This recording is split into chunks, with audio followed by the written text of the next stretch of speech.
ನಮಸ್ಕಾರ sir. Sir ನಮಸ್ಕಾರ sir, ನಿಮ್ಮ ಹೆಸರು? ಸರ್ ನಾಗೇಶ್. ನಾಗೇಶ್ ಅಂತ. ಎಷ್ಟನೇ ವಾರ್ಡಿಂದ ಗೆದ್ದಿರುವಂಥದ್ದು ಸರ್? 26ನೇ ವಾರ್ಡ್, ಗೀತಾ ಮಂದಿರ ವಾರ್ಡ್. 26ನೇ ವಾರ್ಡಿಂದ ಗೆದ್ದಿರುವಂಥದ್ದು. ಯಾವ ಪಕ್ಷದ ಫಾಲೋವರ್ಸ್ ಆಗಿರೋದು ಸರ್ ಈಗ? ಕಾಂಗ್ರೆಸ್ ಪಕ್ಷದ ಫಾಲೋವರ್ಸ್. ಇದೇ ಮೊದಲನೇ ಬಾರಿನ ಸರ್ ನೀವು ಸ್ಪರ್ಧಿಸಿದಂಥದ್ದು? ನಾವು ಹೋದ ಬಾರಿ ನಿಂತು ಸೋತಿದ್ದು. ಈಗ 2ನೇ ಬಾರಿ ನಿಂತು ಗೆದ್ದಿದ್ದೀವಿ. 26ನೇ ಈ ಬಾರಿ ಗೆದ್ದಿರುವಂಥದ್ದು. ಈ ಬಾರಿ ನಿಮ್ಮ ಲೀಡಿಂಗ್ ವೋಟ್ ಏನಿತ್ತು ಸರ್? 545. 545. ಒಟ್ಟು ಓಟು ಸರ್?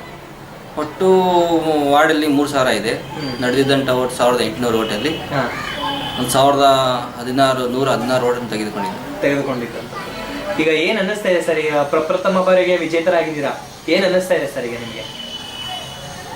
ಜನಸೇವೆ ಮಾಡೋಕ್ಕೆ ಭಾರಿ ತುಂಬ ಸಂತೋಷ ಇದಾಗಿ. ಮಾತ್ರ ಜನಗಳ ಕಷ್ಟ ಸುಖ ಏನು ಅಂತ ಅರ್ತ್ಕೊಳ್ಳೋಕ್ಕಂಥ ಅವಕಾಶ ಇದು. ಜನಗಳ ಮಧ್ಯೆ ತಿರುಗಾಡ್ಕೊಂಡು ಜನಗಳ ಸೇವೆ ಯಾವ ಥರ ಮಾಡಬೇಕು ಅನ್ನೋದು ಅನುಭವ ಅಂತೂ ಚೆನ್ನಾಗಾಗಲಿ 4 ತಿಂಗಳಿಂದ ಆಗಿದೆ.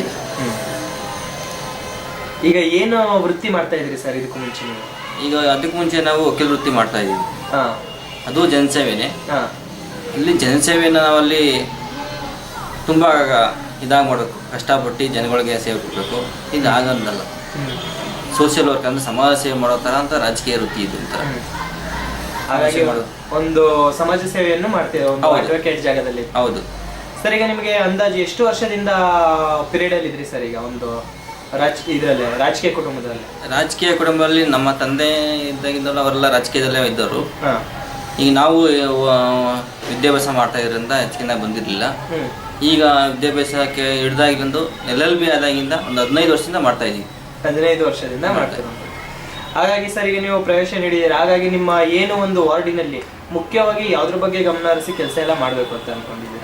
ಈಗ ನಾವು ಗೆದ್ದಿರುವಂಥ 26ನೇ ವಾರ್ಡಿನಲ್ಲಿ 100% ಪರಿಶಿಷ್ಟ ಜಾತಿ ಪರಿಶಿಷ್ಟ ವರ್ಗದವರು ಇದ್ದಾರೆ. ನಮ್ದೆಲ್ಲ ಒಂಥರ ಸ್ತಂಭ ಏರಿಯಾ ಇದ್ದಂಗೆ, ಫುಲ್ಲು ಗುಡ್ಡಗಾಡು ಪ್ರದೇಶ. ಅದು ಪ್ರದೇಶನ ನೋಡೋರಿಗೆ ಅನುಭವ ಅದನ್ನ ಹೇಗಿದೆ ಅಂತ. ಅಲ್ಲಿ ಗುಡ್ಡಗಾಡು ಪ್ರದೇಶ ಜನಗಳು ವಾಸ ಮಾಡ್ತಾ ಇದ್ದಾರೆ. ಇಲ್ಲ ಅಂದ್ರೆ 1,000 ಜನ ಇದ್ದಾರೆ ಗುಡ್ಡೆ ಮೇಲೆ.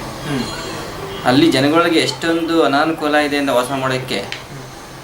ಇರೋಕ್ಕೆ ಮನೆ ಇಲ್ಲ, UGD ಇಲ್ಲ, ಕುಡಿಗೆ ನೀರಿನ ಸಮಸ್ಯೆ ಇದೆ.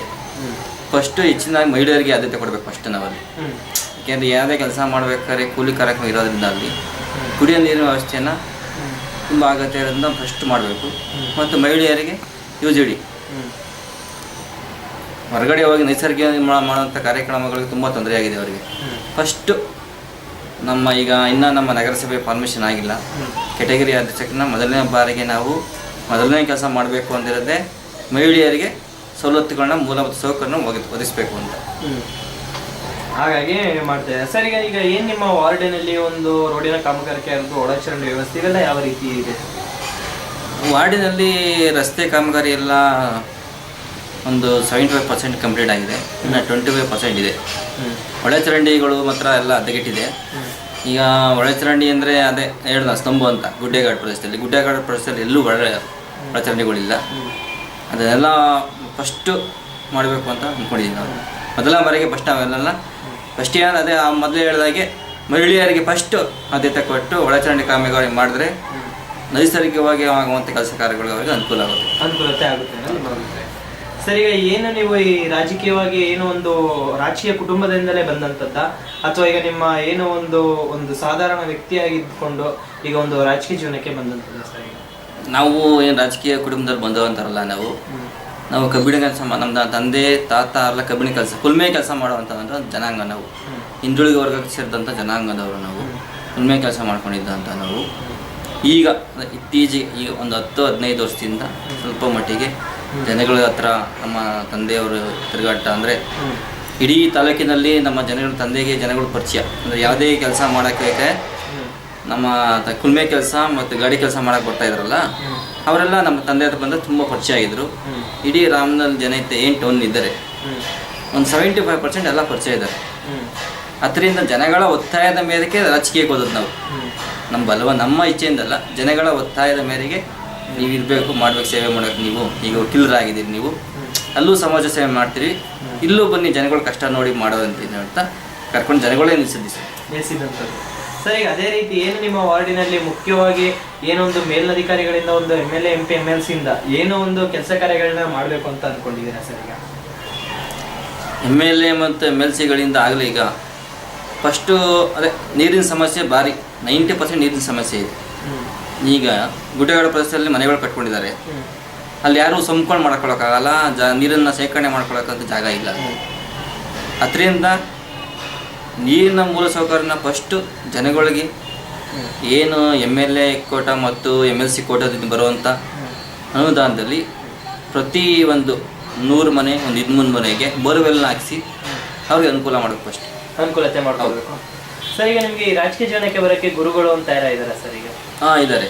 ನಮ್ಮ ತಂದೆ ಸ್ನೇಹಿತರಾದಂಥ ನಾಗಣ್ಣನವರು, ಅವರೇ ನಮ್ಮ ರಾಜಕೀಯಕ್ಕೆ ತಂದವರು ಫಸ್ಟು. ಆಮೇಲೆ ನಮ್ಮ CM ಲಿಂಗಪ್ಪ ಅವರು, ವರದಿಯವರು, ಇವರು ನಮಗೆ ಗುರುಗಳು, ರಾಜಕೀಯ ಗುರುಗಳು. ಹೌದು ಸರ್. ಈಗ ನಿಮ್ಮ ಈ ಗೆಲುವಿಗೆ ಮುಖ್ಯವಾಗಿ ಕಾರಣ ನಿಮ್ಮ ವಾರ್ಡಿನ ಎಲ್ಲ ಪ್ರತಿಯೊಬ್ಬ ಜನತೆ, ಅವರು ತಮ್ಮ ಅಮೂಲ್ಯವಾದ ಮತವನ್ನು ತಮಗೆ ನೀಡಿ ಜಯಶೀಲಗೊಳಿಸಿದ್ದಾರೆ. ಹೌದು. ಈ ಸಂದರ್ಭದಲ್ಲಿ ಅವ್ರಿಗೆ ಏನು ಹೇಳಕ್ಕೆ ಇಷ್ಟಪಡ್ತಾರೆ ಸರ್? ಈಗ ನಮ್ಮ 26ನೇ ವಾರ್ಡಿನ ಜನತೆಗೆ ಅವರು ನನಗೆ 545 ಮತಗಳಿಂದ ಭಾರಿ ಮತ, ರಾಮನಗರಕ್ಕೆ ಮೊದಲ ಅಂತ ಹೇಳ್ಕೋಬೇಕು, ಲೀಡಿಂಗು ಆ ಬಾರಿ ಮತಗಳನ್ನು ಕೊಟ್ಟು ನೀಡಿದ್ದಾರೆ. ಅವರಿಗೆ ನನ್ನ ಕೈಲಿ ಹೆಚ್ಚಿನದಾಗಿ ಏನು ಕೆಲಸಗಳನ್ನು ಮಾಡುವಂಥ ಸಾಧ್ಯವಿದೆಯೋ ಎಲ್ಲ ಒಂದು ಕೆಲಸಗಳನ್ನು ಮಾಡಿಕೊಟ್ಟು ನನ್ನ ಅವ್ರು ಸೇವೆ ಮಾಡಿದ್ದಾರೆ. ಆ ಸೇವೆ ಮಾಡ್ಕೊಳ್ಳೋ ಅವಕಾಶ ಮಾಡಿಕೊಡೋಂಥ ನಮ್ಮ ವಾರ್ಡಿನ ಜನತೆಗೆ ನನ್ನ ಹೃದಯಪೂರ್ವಕ ಕೃತಜ್ಞತೆ ಸಲ್ಲಿಸ್ತೀನಿ. ಇಷ್ಟು ಕಾಲ ನಮ್ಮ ಜೊತೆ ಮಾತನಾಡಿದ್ದಕ್ಕೆ ಧನ್ಯವಾದಗಳು ಸರ್.